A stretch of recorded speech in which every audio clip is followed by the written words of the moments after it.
بسم اللہ الرحمن الرحیم۔ دوستو، یہ والدین کی خدمت جنت کا ذریعہ، یہ ٹاپک ہے۔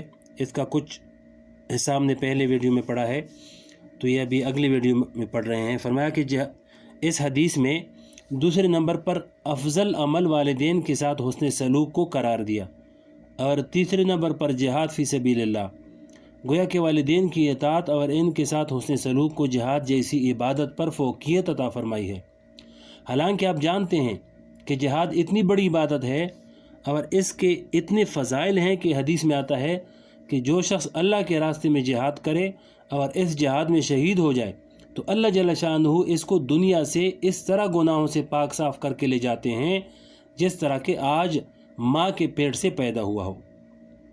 ایک حدیث میں ہے کہ جب ایک انسان مرنے کے بعد اللہ جل شانہ کے مقامات قرب کا مشاہدہ کرے گا اور جنت کا مشاہدہ کرے گا، یعنی جنت کو دیکھے گا، تو اس کے دل میں کبھی بھی دنیا میں واپس آنے کی خواہش پیدا نہیں ہوگی کہ میں دنیا میں واپس جاؤں، اس لیے کہ دنیا کی حقیقت کھل کر اس کے سامنے آ جائے گی کہ یہ دنیا اس جنت کے مقابلے میں کتنی بے حقیقت، کتنی ناپائیدار اور کتنی گندی چیز تھی۔ جو جنت اس کو مل گئی ہے، لیکن وہ شخص جو جہاد کرتے ہوئے اللہ کے راستے میں شہید ہو چکا ہو، وہ شخص یہ تمنا کرے گا کہ کاش مجھے دوبارہ دنیا میں بھیج دیا جائے اور وہاں جا کر دوبارہ جہاد کروں اور پھر اللہ کے راستے میں شہید ہو جاؤں۔ اس لیے حضور پاک علیہ السلام نے فرمایا کہ میرے دل کی خواہش یہ ہے کہ میں اللہ کے راستے میں جہاد کروں اور شہید ہو جاؤں، پھر زندہ کیا جاؤں، پھر شہید ہو جاؤں، پھر زندہ کیا جاؤں، پھر شہید ہو جاؤں۔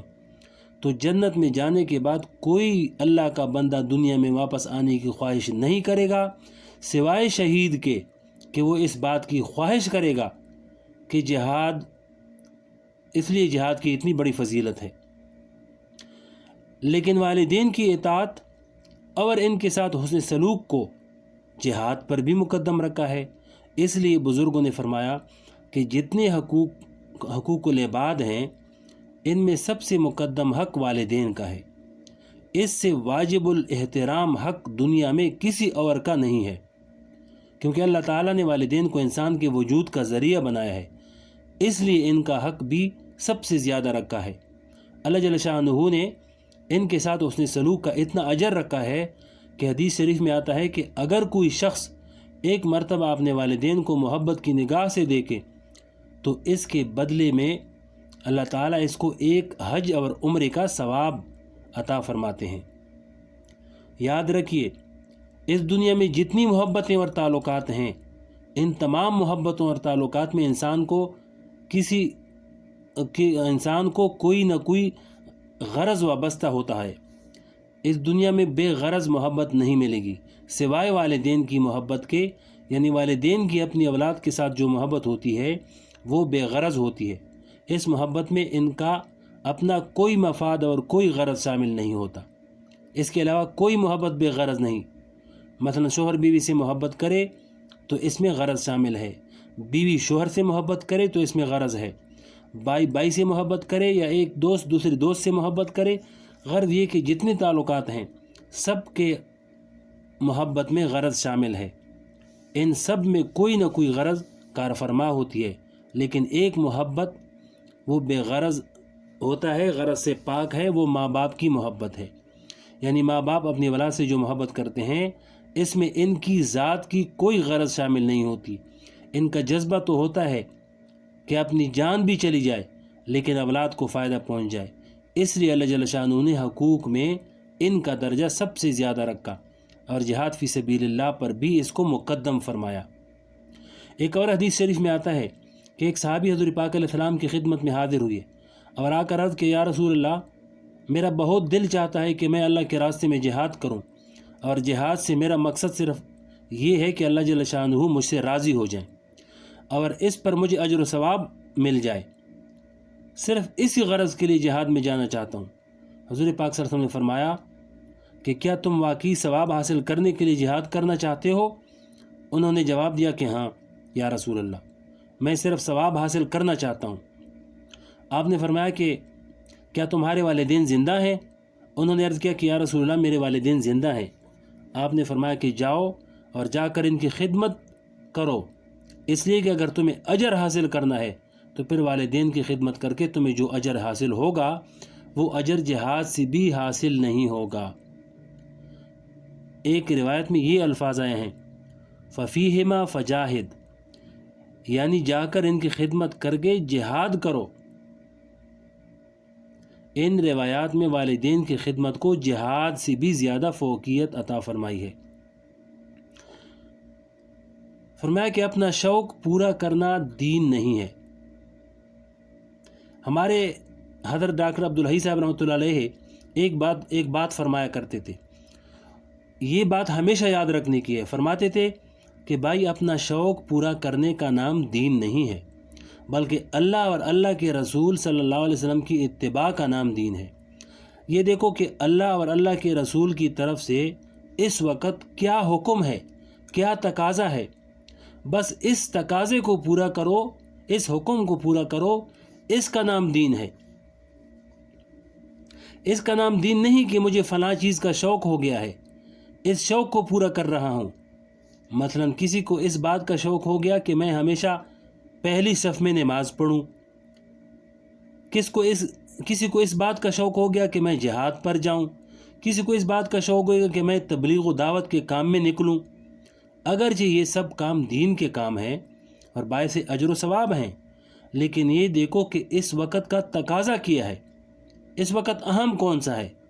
مثلا گھر کے اندر والدین بیمار ہیں اور انہیں تمہاری خدمت کی ضرورت ہے، لیکن تم تو اس بات کا شوق لگا ہوا ہے تمہیں تو کہ صف اول میں جا کر جماعت سے نماز پڑھوں، اور والدین اتنی بیمار ہیں کہ حرکت کرنے کے قابل نہیں۔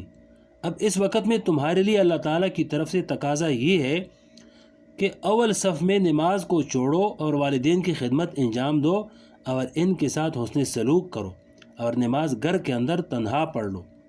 اب اگر اس وقت تم نے والدین کو اس حال پر چھوڑ دیا کہ وہ حرکت کرنے کے قابل نہیں، اور تم اپنا شوق پورا کرنے کے لیے مسجد میں چلے گئے اور پہلی صف میں جا کر شامل ہو گئے، تو یہ دین کی اتباع نہیں ہوئی بلکہ اپنا شوق پورا کرنا ہوا۔ یہ حکم اس صورت میں ہے کہ جب مسجد کہیں دور ہے، مسجد آنے جانے میں وقت لگے گا اور والدین کی حالت ایسی ہے کہ ان کو تکلیف ہوگی۔ لیکن اگر مسجد گھر کے بالکل قریب ہے اور والدین کی حالت ایسی ہے کہ ان کو بیٹے کے تھوڑی دیر کے دور رہنے سے تکلیف نہ ہوگی، یا کوئی اور خدمت کرنے والا موجود ہے، تو اس صورت میں اس کو مسجد میں جا کر جماعت ہی سے نماز ادا کرنی چاہیے۔ ہمارے حضرت مولانا مسیح اللہ خان صاحب رحمۃ اللہ علیہ نے اس کی ایک مثال دی ہے۔ فرمایا کہ فرض کرے کہ ایک ویرانے جنگل میں ایک شخص اور صرف اس کی بیوی ہے اور کوئی شخص قریب میں موجود نہیں۔ اس حالت میں نماز کا وقت ہو گیا اور مسجد آبادی کے اندر فاصلے پر ہے۔ اب یہ شخص اپنی بیوی سے کہتا ہے کہ چونکہ نماز کا وقت ہو گیا ہے، اس لیے میں تو مسجد میں جا کر جماعت سے نماز ادا کروں گا۔ اس کی بیوی اس سے کہتی ہے کہ اس ویرانے جنگل کے اندر میں تنہا ہوں، اکیلی ہوں، کوئی پاس نہیں۔ اب اگر تم نماز کے لیے دور آبادی میں چلے گئے تو اس ویرانے میں خوف کی وجہ سے میری تو جان نکل جائے گی۔ لیکن شوہر کہتا ہے کہ باجماعت اور پہلی صف میں نماز پڑھنے کی بڑی فضیلت ہے، میں تو جماعت کے ساتھ نماز ادا کروں گا اور اس فضیلت کو میں حاصل کروں گا چاہے کچھ بھی ہو جائے۔ حضرت نے فرمایا کہ یہ دین نہیں ہے، یہ تو پہلی صف میں نماز پڑھنے کا شوق ہو گیا ہے، اس شوق کو پورا کر رہا ہے، اس لیے کہ اس وقت دین کا تقاضا تو یہ ہے کہ جماعت کی نماز کو چھوڑو اور وہیں پر تنہا نماز پڑھو۔ اگر ایسا نہیں کرو گے تو پھر اپنا شوق پورا کرنا ہو جائے گا اور اللہ کے رسول صلی اللہ علیہ وسلم کی اطاعت نہ ہوگی۔